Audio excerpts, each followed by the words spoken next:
안녕하십니까. 제 4장 알미란 무엇인가 들어가겠습니다. 알미란 무엇인가에서는 주로 올바른 알을 이루어내는 방법에 대해서 이야기할 것입니다. 여러 가지 알미에 대한 주장들이 있어요. 그리고 어떤 것이 정말 좋은 알미인지에 대한 이야기가 있으니까 한번 즐겁게 또 들어보기 바랍니다. 흔히들 이야기하는 것처럼 자기가 모르는 걸 아는 게 바로 아는 거라고 이렇게 얘기를 하죠. 이런 식의 이야기는 소크라테스만 하는 게 아닙니다. 공자님도 똑같이 얘기를 합니다. 모르는 것을 아는 것이 아는 거라고 한번 그런 이야기를 들어가 보겠습니다. 중요한 거는 알미 선천적으로 주어지는지 아니면 후천적으로 주어지는지 아니면 이성적인 알미 더 올바른 알미인지 경험적인 알미 더 올바른 알미인지 과연 그 알을 추구하는 방법이 연적법과 균합법이라는 게 있는데 도대체 이게 말이 어려운데 도대체 이게 뭔지 아주 쉽게 한번 설명해 보겠습니다. 우리가 어떻게 알까요?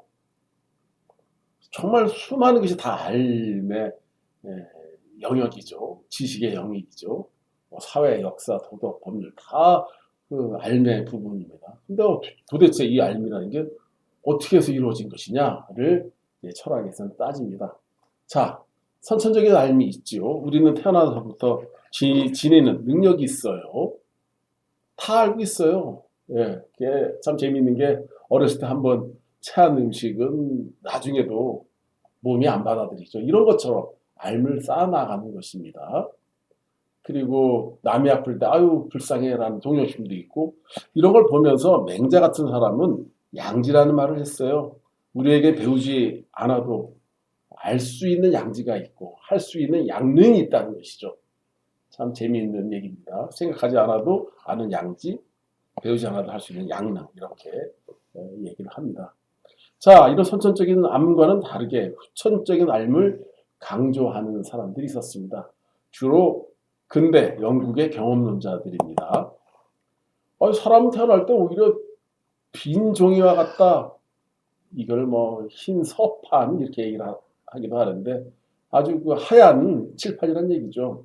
그래서 이 빈 종이와 같은 곳에서 우리가 경험을 통해서 이제 알미 쌓아 나간다는 얘기죠. 이게 경험론자들의 생각이었습니다. 로크 같은 사람은 오히려 타고난 관념이 있다는 걸 부정했습니다. 그러니까 다 빈종이라는 얘기죠. 그러나 이쪽 그 영국이 아닌 이제 독일 쪽의 라이프니츠 같은 사람은 왜 사람이라는 거는 저 뭔가 있지. 네가 말하는 게 어떻게 빈종이라는 말은 말도 안 돼. 이렇게 비판하면서 쓴 말입니다. 사실은. 대체로 유럽 대륙 쪽은 타고난 이성이 있다고 생각을 했습니다. 영국은 안 그랬죠. 자, 바로 유럽적인 사람들이 얘기하는 게 바로 이성적인 알입니다. 사람에게는 날 때부터 이성이 주어졌다는 거예요. 그리고 이를 잘만 활용하면 세상을 이해할 수 있다. 우리 사람이라는 게 뭡니까? 그런 지성을 갖고 태어난 건데 왜 그거를 왜 부정을 해? 그것이야말로 진짜지? 라고 이런 사람들을 경험주의자와 반대로 이성주의자라고 얘기합니다.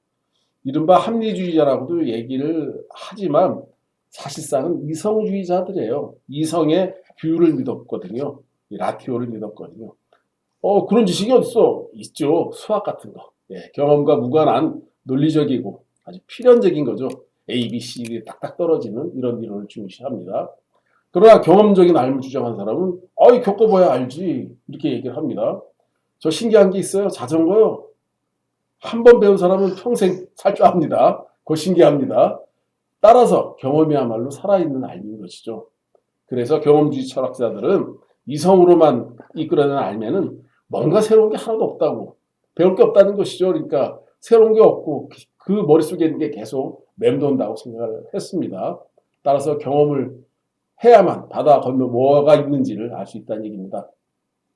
자, 우리에겐 머리도 있고 몸도 있습니다. 이 둘을 잘 활용해서 이제 우리가 알을 이루어 나가야 합니다. 암산 같은 거가 그냥 머리로만 하는 것 같지만 우리가 손가락으로 이렇게 하나 둘 해보지 않습니까? 이런 것도 하나의 몸에 산 이제 셈이죠. 몸으로 하는 셈이죠. 그리고 주산 같은 경우도 배워본 사람은 알겠지만 머릿속에 주사를 띄워놓는다는 점에서 경험적 장치일 수가 있습니다. 예, 연역법과 균합법 얘기하겠습니다. 연역법과 균합법 말이 너무 어려워. 번역이 정말 어렵습니다. 그 점에서 나도 정말 미안하게 생각을 합니다. 그래서 쉽게 바꿔봤습니다. 풀기법, 연역법은 풀기법입니다. 뭐냐면 이미 짜여져 있어요. 대전제가 있어요. 여기서부터 결론으로 풀어내면 된다는 얘기입니다. 그거를 이렇게 실타래를 푼다는 뜻에서 디듀스라는 얘기를 쓰는 겁니다. 그러니까 실로자 노시 있고 그 옷이 완성된 거예요. 그걸 잘 이제 풀어내면 지식이 이루어진다는 것입니다. 그래서 그거를 이제 영어로는 거꾸로 풀어내는 것이기 때문에 디덕션이라고 표현합니다. 우리에겐 이미 주어진 전제가 있고 이걸 잘 풀어내면 좋은 결론을 얻을 수 있다. 이게 바로 풀기법입니다. 위에서 아래로 내려오는 알미죠. 그래서 이것에 필요한 것이 바로 추론입니다. 이 리즌이라는 표현 잘 보세요. 리즌을 잘 풀어내는 겁니다. 이끌고 가는 겁니다. 그래서 그걸 추론이라고 합니다. 논리학 그렇죠. 수학 그렇죠. 예, 그래서 이런 추론은 다시 얘기하면 이성을 쓰는 거예요. 그래서 이성을 풀어내는 것입니다. 아주 대표적인 3단 논법도 연역 추론의 하나입니다. 사람을 죽는다. 나는 사람이다. 그러므로 나는 죽는다. 이렇게. 근데 문제는 사람을 죽는다는 이 대전제가 과연 증명이 됐을까요? 안 됐거든요. 그 점에서 연역법도 완전하지 않습니다. 여기 읽기 자료에 나오는 데카르트의 방법적 회의. 어렵게 생각하지 마세요. 나 이것저것 다 회의해봤는데 내가 회의하는 것만큼은 회의할 수 없으니까 그것을 기반으로 삼아서 난 사유하겠다. 바로 그 회의하는 것이 그야말로 생각하는 것이다. 그래서 생각함으로 존재한다. 이런 식의 확고부도한 명제를 얻은 것입니다. 말이 어려서 그렇지 쉬운 거예요. 다 의심할 수 있지만 의심하는 것 자체만큼 의심할 수 없으므로, 그리고 의심한다는 것은 하나의 사유의 행위이기 때문에 나는 사유하고 따라서 나는 존재한다. 이렇게 결론을 내는 것입니다. 정말로 이상적인 얘기죠. 이성적인 얘기란 얘기죠. 자, 그것과 반대되는 이제 꼬기법이 있습니다. 그걸 이제 균합법을 우리말로 꼬기법을 해봤습니다. 이 꼬기법은 아래부터 차곡차곡 쌓아서 올라가는 알미입니다. 개개의 경험으로부터 결론을 이끌어내는 것이죠. 영어로는 인듀스예요. 뭐냐? 실을 아까는 다 이미 옷으로 만들어진 것이지만 이게 아니에요. 실 하나하나를 다 모아가는 거예요. 그래서 하나씩 모아서 이제 모아간다는 뜻에서, 그래서 옷을 만든다는 뜻에서 바로 꼬기를 한다는 점에서 귀납이라고 표현합니다. 실을 풀듯 생각하는 것이 연역이라면 실을 꼬듯 생각하는 것이 귀납이다. 이렇게 생각하시면 아주 쉽습니다. 따라서 귀납법은 이성이 아니에요. 경험의 축적입니다. 그래서 추정하는 겁니다. 인퍼런스 한다고 얘기합니다. 따라서 실험해야죠. 그래서 귀납은 과학적인 실험을 아주 중시합니다. 현대과학은 바로 이 귀납의 산물이라는 거 잊지 마시기 바랍니다. 그래서 경험주의는 바로 이제 과학을 만들었고, 그리고 꼭 경험이 없는 지식은 없다는 아주 태도를 갖고 있습니다. 그리고 미국의 실용주의조차도 이런 영국의 경험주의를 계승하고 있다는 거 알고 있기 바랍니다. 미국의 실용주의에서는 효용이 중요하죠. 효능이죠. 유틸리티가 아주 중요합니다. 그런데 균합부터 문제가 있습니다. A가 죽고 B가 죽고 C가 죽은 걸 다 봤다고 해가지고 이 세상 모든 사람들이 죽은 걸 봤느냐? 아니다 이거죠. 따라서 비약을 한다고 비난을 받습니다. 이때 이제 밀 같은 사람은 아이 자연이야, 그 유니폼을 갖고 있는데 아이 그냥 뛰어도 괜찮지 않냐라고 변호를 하기도 합니다. 경험주의 사고를 대표하는 균합법의 한계, 이게 뭐겠어요? 결국은 우리는 이 자연의 한계를 넘어설 수 없다는 것이죠. 그런데 바로 이 균합법이라는 건 이 세상 모든 것을 다 다룰 수 없기 때문에 하나의 그 한계에 부딪힐 수 있습니다. 그래서 아시다시피 과학은 가설에 불과합니다. 진리가 아니에요. 가설입니다. 이런 가설에서 이런 결론이 나온다는 것이죠. 그러나 잘 해보십시오. 이런 과학적 사고 때문에 결국 우리는 힘을 얻습니다. 그래서 베이컨이 경험주의를 이야기하고 있는 것입니다. 현대 문명이 바로 이런 과학적 사고로부터 나온다는 거 잊지 말기 바랍니다. 자, 그런데 암 중에서도 몸으로 아는 것이 있습니다. 동양에서 이걸 참 강조했어요. 그래서 체인이라는 표도 씁니다. 그 최근에 서양에서도 체와 엠바디드 이론이 나오면서 야, 그 뇌, 몸, 세계 이 세 개를 같이 엮어 생각을 해야지 이게 자꾸 따로따로 생각해도 되겠느냐라고 얘기를 합니다. 그리고 마음으로 얻는 암도 있다라고 얘기를 합니다.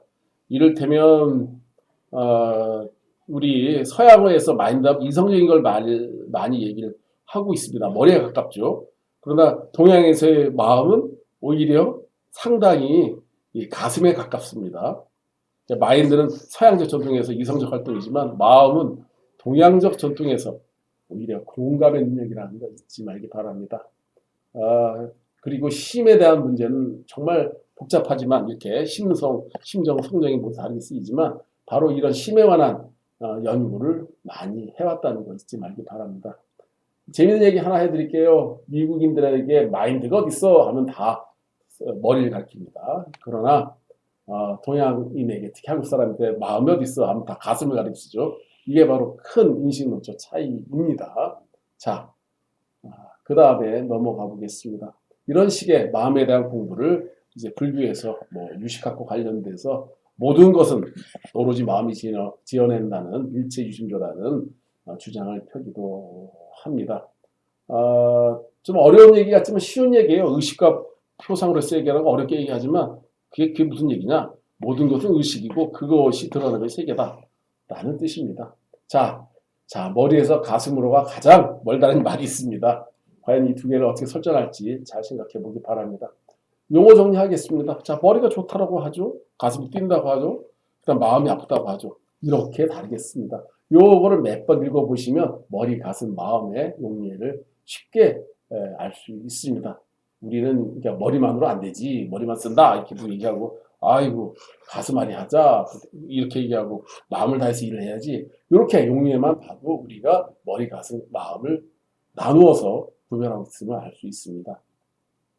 자, 이 불교에서의 이런 식의 마음의 이론은 별거 아닙니다. 이것도 A와 B의 만남에서 생겨난다는 얘기예요. 따라서 불변의 본질이 없다는 것이죠.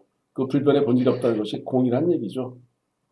그러나 공이 그냥 거기서 멈추냐? 아니죠. 또 공이 또 이 세계를 또 이루고 있다라는 얘기입니다. 예. 자, 우리 학습 정리로 나아갔을 때 결국 우리는 이렇게 알을 얻을 뿐만 아니라 알을 또 계승하죠. 우리가 공부하는 이유가 거기 있지요. 그리고 알은 이제 지식의 면도 있지만 깨닫는 것도 있어요. 깨닫는 것도 아차 하라고 깨닫는 거 있지 않습니까? 마치 아르키메데스가 유레카듯이 탁 화오는 거 그것도 알입니다. 그래서 이 두 개를 어떻게 볼 것인가를 늘 고민을 했습니다. 결국 알면 머리로도 알지만 몸으로도 안다는 거 잊지 말기 바랍니다. 우리 타자 칠 때 생각하면서 칩니까? 기억력은 아니죠. 그냥 손이 막 가죠. 따라서 몸이 벌써 아는 것도 있는 것이죠. 몸으로 아는 것도 있는 것입니다.